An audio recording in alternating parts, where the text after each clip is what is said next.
Père éternel, notre Dieu, nous voulons encore te dire notre reconnaissance ce matin, parce que nous avons la liberté d'ouvrir ta parole, Seigneur, sans contrainte, sans difficulté, sans être persécutés pour le faire.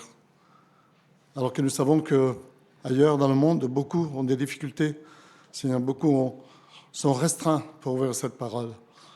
Et toi, tu nous donnes cette liberté, c'est une grâce, Seigneur, de pouvoir le faire dans ce pays, dans cette salle, dans nos maisons, dans nos lieux de culte, Seigneur. Et nous te bénissons parce que ce matin, tu veux charger notre frère Oli de nous apporter ta parole. Veuille, dans ta bonté, Seigneur, le remplir de ton esprit, lui donner les mots clairs pour notre compréhension, Seigneur, et remplir nos cœurs aussi de ce que tu veux que nous sachions de toi et de ce que tu veux que nous mettions en pratique. Bénis notre frère, bénis-nous tous à l'écoute de ta parole, Seigneur, béni soit ton nom. Amen.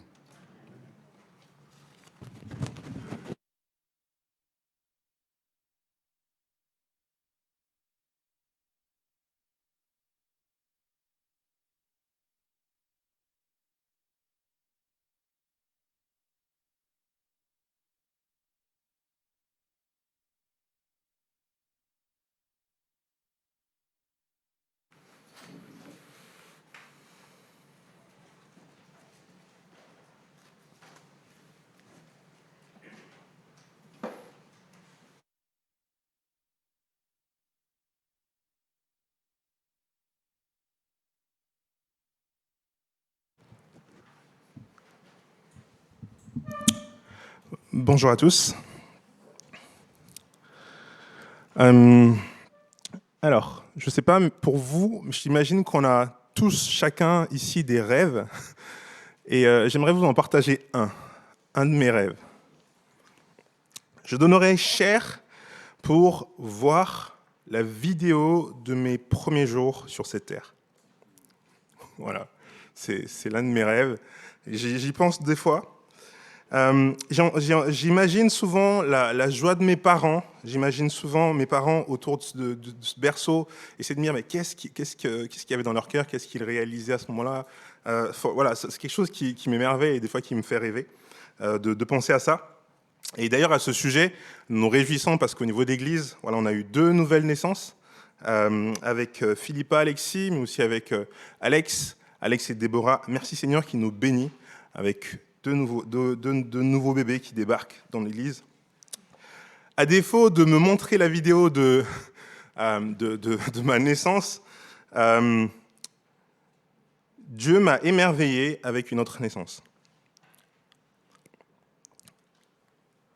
Alors, si ça marche. Il s'agit de la nôtre. Notre naissance à vous et moi. Nous avons une histoire. Nous avons une histoire et elle commence dans le livre des Actes. Notre Église est la réalisation de ce projet missionnaire de Jésus. Et je ne sais pas pour vous, mais personnellement, je me réjouis à l'idée de cette nouvelle série sur le livre des Actes parce qu'elle parle de notre genèse.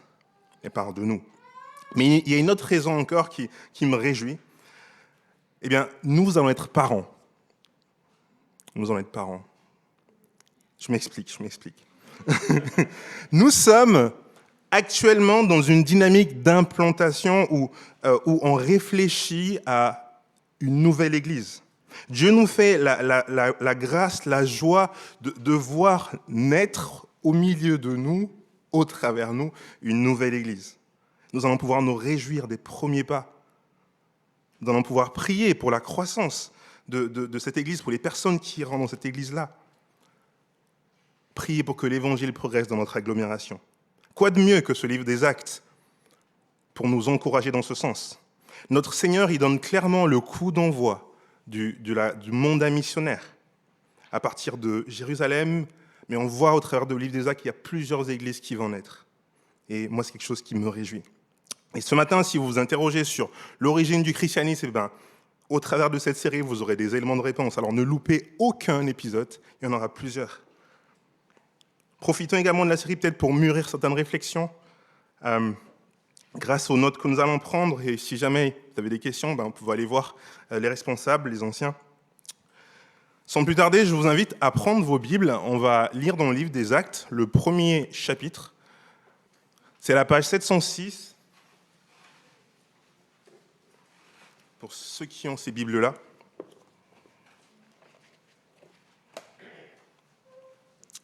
Alors, le livre des Actes, c'est Luc l'auteur, donc Luc est à la fois l'auteur du livre de Luc et du livre des Actes, qui sont en fait les deux livres d'un même corpus. En fait, c'est comme une pièce à deux facettes. Et Luc, il est d'origine païenne. Il va faire un travail de recherche auprès des témoins oculaires comme Paul, comme Pierre. Tout cela dans le but de fournir un témoignage sérieux avec des détails qui sont importants sur ce qui se passe à ce moment-là. Et il écrit à Théophile. Donc Théophile, c'est un autre chrétien d'origine aussi païenne. Bref, ce sont tous les deux chrétiens un peu comme nous et qui nous témoignent du fait que Dieu est allé les chercher. Lisons ensemble. Cher Théophile, dans mon premier livre, donc celui que Jean l'a lu tout à l'heure, j'ai parlé de tout ce que Jésus a commencé à faire et d'enseigner jusqu'au jour où il a été enlevé au ciel après avoir donné ses ordres par le Saint-Esprit aux apôtres qu'il avait choisis. Après avoir souffert, il se présenta à eux vivant et leur en donna de nombreuses preuves pendant 40 jours. Il se montra à eux pendant ces 40 jours et parla de ce qui concerne le royaume de Dieu. Alors qu'ils se trouvaient en leur compagnie, il leur recommanda de ne pas s'éloigner de Jérusalem, mais d'attendre ce que le Père avait promis. C'est ce que je vous ai annoncé, leur dit-il, car Jean a baptisé d'eau, mais vous, dans peu de jours, vous serez baptisés du Saint-Esprit. Alors que les apôtres étaient réunis, ils lui demandèrent, « Seigneur, est-ce à ce moment-là que tu rétabliras le royaume pour Israël ?»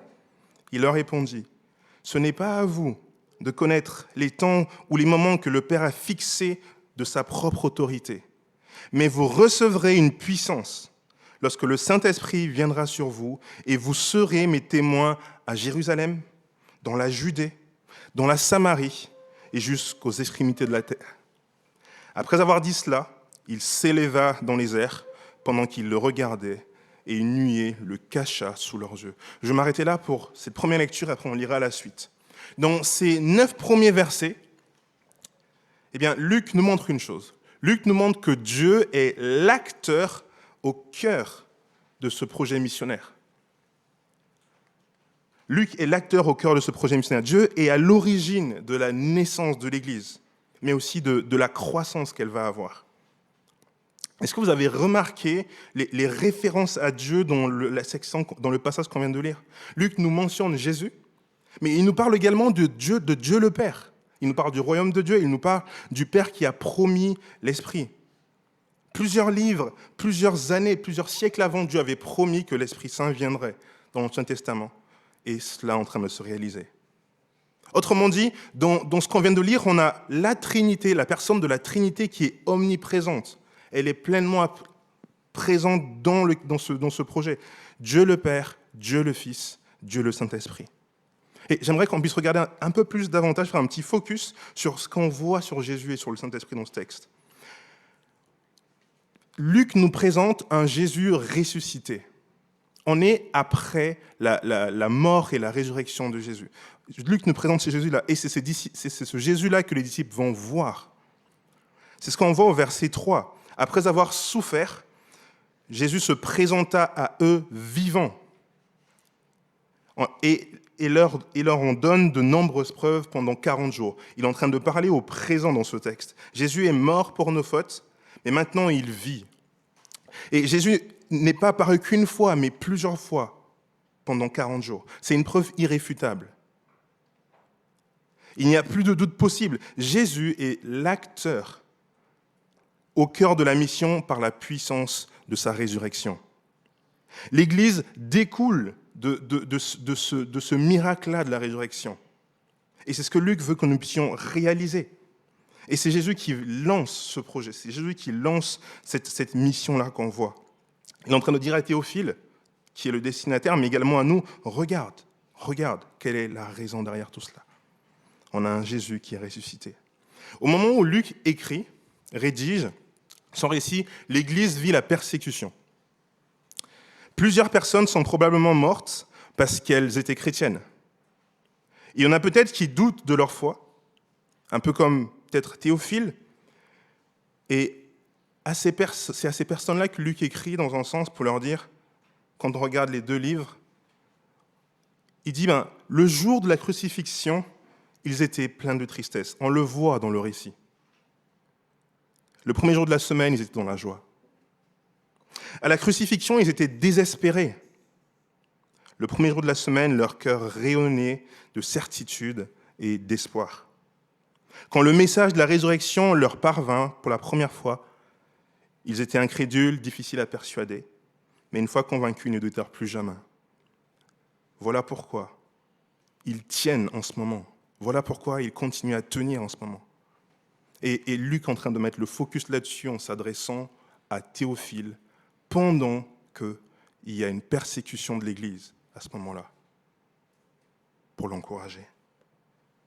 Jésus est plus fort que la mort, et c'est le fondement de l'Église. Mais il y a encore d'autres éléments qui sont frappants, c'est que, est-ce que vous voyez, qu'est-ce que Jésus fait une fois ressuscité dans le texte ? Jésus, au verset 3, il est en train de parler. Jésus est en train d'enseigner. Il enseigne sur le royaume de Dieu. Le royaume de Dieu symbolise le règne de Christ. Il leur dit qu'il a tout pouvoir, que c'est lui le roi et c'est lui qui gouvernera. Ok, peut-être qu'en ce moment, les choses les choses à l'époque semblaient difficiles, mais Luc rappelle que Jésus est le roi, que c'est ce que Jésus enseignait à l'époque, et c'est ce qui tenait les disciples à ce moment-là. Dieu est l'acteur au cœur de la mission au travers de la personne de Jésus, au travers des paroles qu'il enseigne, et c'est au travers de ces paroles que Jésus a préparé ses disciples pour tout ce travail-là. Il y a un deuxième fondement qui est tout aussi important, c'est l'Esprit Saint qui est indiqué. Jésus annonce aux disciples qu'ils seront bientôt baptisés par l'Esprit Saint. Ce baptême arrive au chapitre 2. Donc, si vous voulez en savoir plus, je vous invite à venir dimanche prochain parce que Stéphane va nous en parler en long et en large. En attendant, je vous propose de réfléchir, de voir ce que Jésus dit sur les conséquences de la venue de l'Esprit. Les disciples s'imaginaient que l'avènement de l'Esprit marquera le retour de Christ. C'est ce qu'ils disent dans le texte. Et c'est à ce moment-là, Jésus leur répond que Dieu seul sait la date de son retour. Il dit à ses disciples de ne pas se préoccuper de la date précise de son retour. Et il les invite, il détaille un peu plus ce qui va venir avec l'Esprit. Au verset 8, il dit « Mais vous recevrez une puissance lorsque le Saint-Esprit viendra sur vous. Et vous serez mes témoins à Jérusalem, dans toute la Judée, dans la Samarie et jusqu'aux extrémités de la terre. »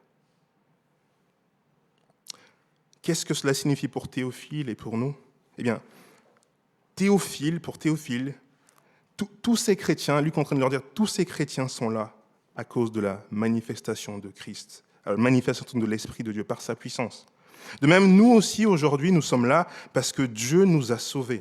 Dieu nous a sauvés par la puissance de son Esprit. Nous sommes incapables, vous et moi, de changer des cœurs. Mais si aujourd'hui, il y a des conversions, il y a des personnes qui sont là, c'est parce que l'Esprit de Dieu est toujours à l'œuvre. Et ces conversions-là témoignent de la puissance de Dieu, de la puissance de son Esprit qui est à l'œuvre. Aujourd'hui, l'Église a près de 2000 ans, si on devait fêter son anniversaire. Ça fait 2000 ans que Dieu utilise des disciples pour nous atteindre, pour atteindre d'autres personnes, et nous, aujourd'hui. Nous ne sommes pas à l'origine de l'ECE Grenoble, ici, ce matin. Dieu a utilisé d'autres personnes. Et c'est Dieu qui est au cœur de cela.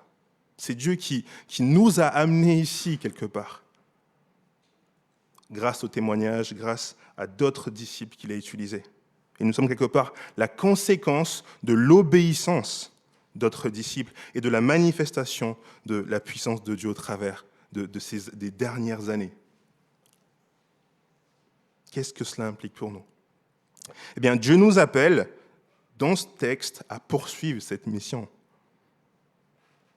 Il veut que chacun de nous se sente individuellement concernés par cet appel. Jésus n'est pas encore revenu, on est d'accord là-dessus. En attendant son retour, il attend de nous que nous nous impliquions également, que nous nous sentions concernés, en étant des témoins là où il nous place.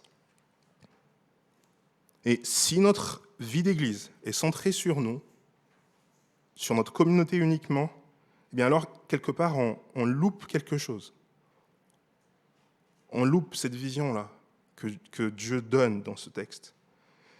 Et Jésus veut que nous puissions grandir en tant qu'Église, mais pas juste au sein ici de nos locaux. Jésus veut que ses disciples travaillent pour que l'Évangile progresse là où ils sont, dans leur région, dans leur pays et dans le monde. Et si on devait traduire ce verset 8 qui fait aussi allusion à Matthieu, dans le mandat missionnaire qu'on a dans Matthieu, on pourrait dire « Mais vous recevrez une puissance lorsque le Saint-Esprit viendra, et il est venu pour nous, et vous serez mes témoins dans la ville de Grenoble, dans toute la région Auvergne-Rhône-Alpes, en France, et jusqu'aux extrémités de la terre. » Voilà la préoccupation qui découle de ce texte, où l'Église est l'équipe missionnaire que Jésus a constituée au travers de ses disciples, et Jésus a toute autorité. Et il nous appelle à lui faire confiance, à obéir, en nous soumettant également à sa parole. Je ne sais pas pour vous, mais en lisant, en parcourant ça, j'ai prié et j'ai dit, Seigneur, pardon parce que bien souvent, ma vision du christianisme, ma vision de la vie chrétienne, est restreinte dans un sens. J'ai dit, merci Seigneur pour ta parole qui nous rappelle ce à quoi tu nous appelles. Aide-moi à te faire confiance, incline mon cœur à t'obéir. Et de la même manière que tu as utilisé d'autres personnes pour fonder l'Église dans laquelle nous sommes, je suis, utilise-nous également pour faire naître à Grenoble, mais également au-delà d'autres églises. Garde-moi d'avoir une vision centrée sur moi et donne-moi de voir comme toi tu vois. Parce que je reconnais que souvent, j'ai cette vision restreinte et j'ai besoin davantage que ma vision s'aligne sur ta vision. Même si de prime abord, cela me semble dépasser mes limites. Mais nous avons un Dieu grand. Puisque Dieu est grand et puissant, nous pouvons espérer. Nous pouvons lui faire confiance pour qu'il continue dans ce sens. Et c'est sur ces dernières paroles que Jésus va remonter au ciel. Et là encore de nouveau, il manifeste sa gloire. Que va-t-il se passer maintenant ? Que va-t-il se passer maintenant que Jésus est monté, que les disciples sont restés ? C'est ce que Luc nous propose de voir dans la suite du récit que je vais lire. Je prends en partie du verset 10. Et comme ils avaient les regards fixés vers le ciel, pendant qu'ils s'en allaient, 2 hommes habillés de blanc leur apparurent et dirent : « Hommes de Galilée, pourquoi restez-vous à regarder le ciel ? Ce Jésus qui a été enlevé au ciel du milieu de vous reviendra de la même manière que vous l'avez vu aller au ciel. » Alors qu'ils retournèrent à Jérusalem de la colline appelée le mont des Oliviers, qui est près de Jérusalem, à la distance d'1 kilomètre environ, vous voyez la précision de Luc. Quand ils furent arrivés, ils montèrent à l'étage dans la pièce où ils se tenaient d'ordinaire. Et il y avait là Pierre, Jean, Jacques, André, Philippe, Thomas, Barthélemy, Matthieu, Jacques fils d'Alphée, Simon le Zélote, Jude, fils de Jacques. Tous persévéraient d'un commun accord dans la prière, avec les femmes, avec Marie, la mère de Jésus, et avec les frères de Jésus. À cette époque-là, Pierre se leva au milieu des disciples. Le nombre des personnes réunies était d'environ 120. Et il dit : « Mes frères, il fallait que s'accomplisse l'Écriture, ce que le Saint-Esprit avait annoncé d'avance par la bouche de David au sujet de Judas, devenu le guide de ceux qui ont arrêté Jésus. Et il était l'un des nôtres, et il avait part au même ministère. Cet homme a acheté un champ avec le salaire du crime, et il est tombé en avant, s'est éventré, et toutes ses entrailles sont sorties. Tous les habitants de Jérusalem l'ont appris. C'est pourquoi ce chant est appelé dans leur langue Akeldama, c'est-à-dire le chant du sang. Or, il est écrit que dans le livre des psaumes que sa maison devienne déserte et que personne ne l'habite, et qu'un autre prenne sa place. Il faut donc choisir un homme parmi ceux qui nous ont accompagnés tout le temps où le Seigneur Jésus a vécu avec nous, depuis le baptême de Jean jusqu'au jour où il a été enlevé du milieu de nous. Et il nous sera associé comme témoin de sa résurrection. Il en présentèrent deux, Joseph appelé Barsabas, surnommé Justus, et Matthias. Puis, ils firent cette prière, « Seigneur, toi qui connais le cœur de tous, désigne lequel de ces deux hommes tu as choisi pour prendre part à ce ministère et à cette charge d'apôtre que Judas a abandonné pour aller à la place qui est la sienne. » Ils tirèrent au sort, et le sort tomba sur Matthias, qui fut associé aux 11 apôtres. Nous avons là les débuts de cette nouvelle Église. Et ce qui ressort dans ce qu'on vient de lire, c'est que la vie de l'Église est centrée sur Dieu. La loupe, elle est passée, a changé de cible. Dans la première section, il y a un focus sur Jésus. Et dans la section que nous venons de lire, Luc met les projecteurs sur les disciples maintenant. Il nous décrit les premiers pas de la vie de l'Église. Il nous décrit comment ces disciples se sentent sur Dieu. On va le voir. La balle est dans le camp, dans un sens, des disciples. Et j'aimerais qu'on regarde 3 caractéristiques qui ressortent de cette marche, de cette vie d'Église qu'on voit dans ce texte. Alors, j'ai un souci avec... Ok, merci. On a l'intimité avec Dieu par la prière, l'Église prie. On va également voir la place de l'Écriture et quelque part la sagesse dans les chants. On va voir ces 3 choses-là. Intéressons-nous à l'intimité avec Dieu par la prière que l'on voit dans le texte. Est-ce que ça vous est déjà arrivé de venir à une rencontre, comme un dimanche matin par exemple aujourd'hui, de discuter avec une personne et la discussion elle est tellement profonde que vous avez soif de plus. Et une fois arrivé chez vous, qu'est-ce que vous faites ? Vous prenez votre téléphone et vous rappelez cette personne-là pour continuer à discuter avec elle. Ce que je viens de vous décrire de façon un peu imparfaite, c'est ce qui se passe avec les disciples dans ce texte. Les disciples viennent de passer un moment avec Jésus qui leur a parlé, qui est monté au ciel. Et quelle est la première chose qu'ils font ? Ils ont soif de plus. Ils ont soif de plus. Ils se retrouvent à l'étage, dans la salle où ils prenaient leur repas. Et qu'est-ce qu'on voit dans la suite ? Eh bien, les disciples prient. Ils prient ensemble. Et c'est loin d'être un acte ponctuel. La prière fait partie de la vie de cette nouvelle communauté. Ils prient au verset 14, on le voit dans le texte. Ils prient également pour choisir Matthias. Et quand on regarde le livre des Actes, on voit qu'il y a plusieurs mentions du nombre de fois que les disciples prient. Ils persévéraient tous dans l'enseignement des apôtres, dans la communion fraternelle, dans la fraction du pain et dans les prières. La prière rythme quelque part la vie de cette église naissante. On voit avec Pierre que Pierre, il priait, il était 3h de l'après-midi à l'heure de la prière. Il montait au temple. Il y avait des heures où ils allaient pour prier. Face à la persécution, quand on arrive dans Acte 4, Pierre était en prison, il sort et à la fin il prie, il dit « Et Seigneur, et maintenant sois attentif à leurs menaces et donne à tes serviteurs d'annoncer ta parole avec une pleine assurance.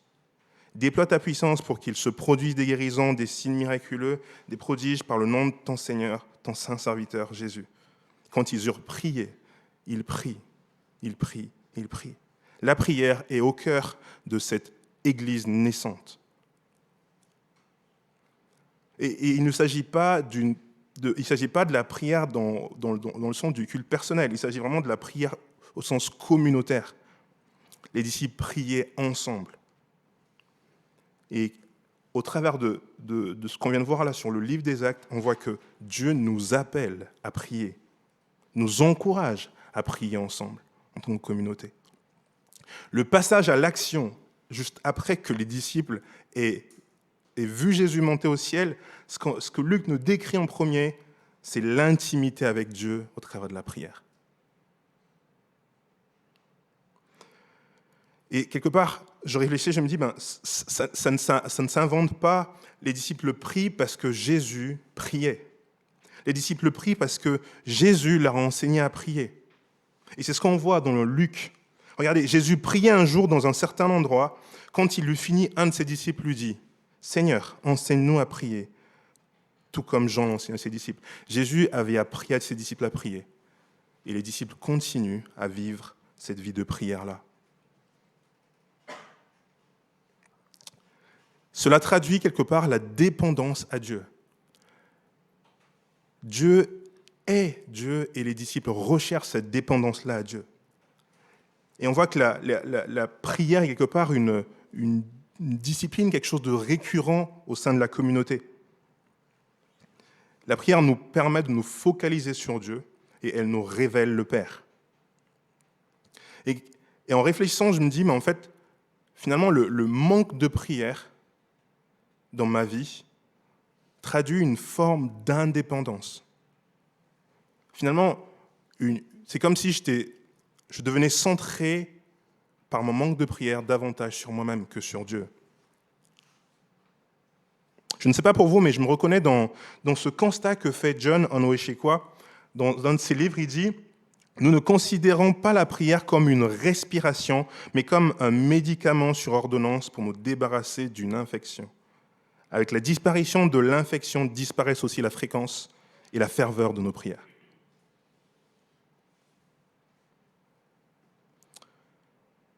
Et quand je réfléchis, des fois, je me rends compte que je prie non pas pour rechercher Dieu, mais pour peut-être avoir quelque chose de lui. Et comme vous pouvez le voir, la fréquence, la ferveur diminuent. Et dans la suite, ce même auteur, John Onwuchekwa, dit « La prière est l'oxygène du chrétien, elle nous maintient en vie. Elle doit donc être une source de vie pour toute communauté chrétienne. Elle est pour l'Église ce qu'elle est pour un individu, une respiration. » Dieu nous invite à suivre le modèle de Jésus. Dieu nous invite à nous inspirer de cette Église naissante. Il nous encourage à prier. Et comme vous pouvez le voir dans le texte, ce ne sont pas les responsables qui prient, c'est mentionné tous prier. Tous prier. C'est un encouragement pour notre vie de communauté, pour nos foyers, à garder, sinon à replacer la prière au centre de nos vies. Que chacun se sente libre de prier. Et je pense aux enfants aussi, laissons-leur la place pour qu'ils puissent pouvoir aussi s'exprimer à travers des prières. Encourageons-les. Pour les jeunes, on en a parlé la semaine dernière. Sentons-nous libres de prier, de participer aussi. D'autant plus qu'on va reprendre bientôt nos groupes de semaines, et ça sera l'occasion de nous réunir ensemble pour vivre vraiment ces moments de prière-là. Voilà pour une première caractéristique qui est importante et que l'on voit dans la progression du livre des Actes. Je vais terminer avec deux autres. Quand on regarde dans le texte, qu'est-ce que vous observez sur la manière dont Matthias est choisi ? Pour le choix de Matthias, on a vu quelque part que les disciples prient. On en a parlé. Mais ce n'est pas tout. On voit également que les disciples connaissent les Écritures. Pierre fait mention aux Écritures. Ils connaissent les Écritures. La Bible est au centre de la vie de cette communauté. Il cite des psaumes quand il parle de Matthias. Enfin, quand il parle de la situation qu'ils vivent plutôt. Et cela montre que cette communauté-là étudiait connaissaient les Écritures. Et on va le voir aussi dans la suite. C'est quelque chose qui reste. Et c'est aussi un encouragement pour nous à garder l'Écriture au centre de notre vie. Individuellement, mais aussi communautairement. Et dans un sens, cette série que nous commençons sur le livre des Actes traduit cette idée que nous voulons parcourir la Bible, nous voulons parcourir les écrits de façon systématique pour garder les Écritures au centre, en Église, mais aussi individuellement dans notre culte personnel. Il y a également un autre élément, c'est la sagesse qu'on voit dans le choix qui est fait sur Matthias. Si vous regardez, le critère, c'est la persévérance. Ils ont pris quelqu'un qui était là depuis le début jusqu'à l'ascension, jusqu'au moment où Jésus part. Ils ont choisi un disciple qui est resté. Jésus, il y a plein de personnes qui sont venues auprès de Jésus. Il y en a qui sont partis. Et leur choix, l'un de leurs critères, c'était une personne qui était restée durant les 3 années. Et pour moi, c'est un encouragement à la persévérance aussi. Dieu nous appelle à persévérer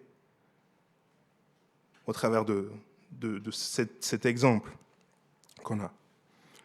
Alors, si vous regardez dans le texte, il y a également une mention d'un tirage, un tirage au sort, l'Urim, pour certaines versions. Alors, ce qui se passe, c'est qu'on est dans ce récit-là, dans ce premier chapitre, dans une phase de transition entre l'Ancien Testament et le Nouveau Testament. Et quand on regarde à tout le reste du livre des Actes, on ne retrouve plus cela. On va voir que dans la suite, l'action de l'Esprit est présente, et le choix derrière des disciples, le choix de Paul durant ses missions, on aura encore cette mention de la prière et plus du coup cette mention-là du tirage au sort. C'était une pratique qu'il y avait dans l'Ancien Testament.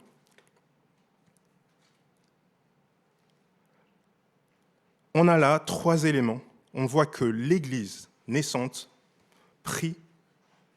On voit qu'elle est centrée, qu'elle est ancrée dans les Écritures. On voit également la sagesse qui découle dans ce passage. Pour conclure, on a vu 2 choses sur ce premier épisode. On a vu que Dieu est au cœur, il est l'acteur au cœur de la mission. Dieu dans sa Trinité, Dieu le Père, Dieu le Fils, Dieu le Saint-Esprit, est acteur, et c'est lui qui lance la mission et c'est lui qui l'accomplit au travers de sa puissance. Et moi, c'est quelque chose qui me rassure, qui me rend humble et qui me pousse à compter sur Dieu. Ce que Dieu va accomplir, ce qu'il a promis. Et il m'appelle à lui faire confiance. Et on a également vu que la vie d'Église, de cette communauté naissante, est centrée sur Dieu, elle est centrée sur la prière, elle est centrée sur les Écritures. Je vais prier. Seigneur Jésus, je te remercie pour ta parole, je te remercie pour ce premier épisode où Luc nous présente la vie de cette première Église. Et merci Jésus, parce que c'est la même chose encore aujourd'hui. Nous sommes là parce que tu es ressuscité et nous croyons en ta résurrection.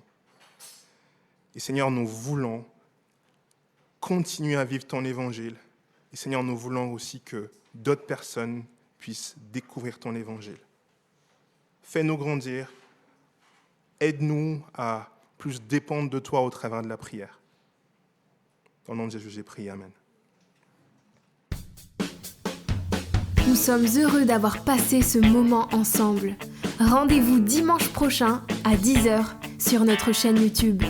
Pour mieux connaître notre Église, visitez notre site www.ecegrenoble.fr. Si vous désirez entrer en contact avec l'un des responsables, écrivez-nous à contact@ecegrenoble.fr. Retrouvez les liens du site et l'adresse de contact en description. À bientôt!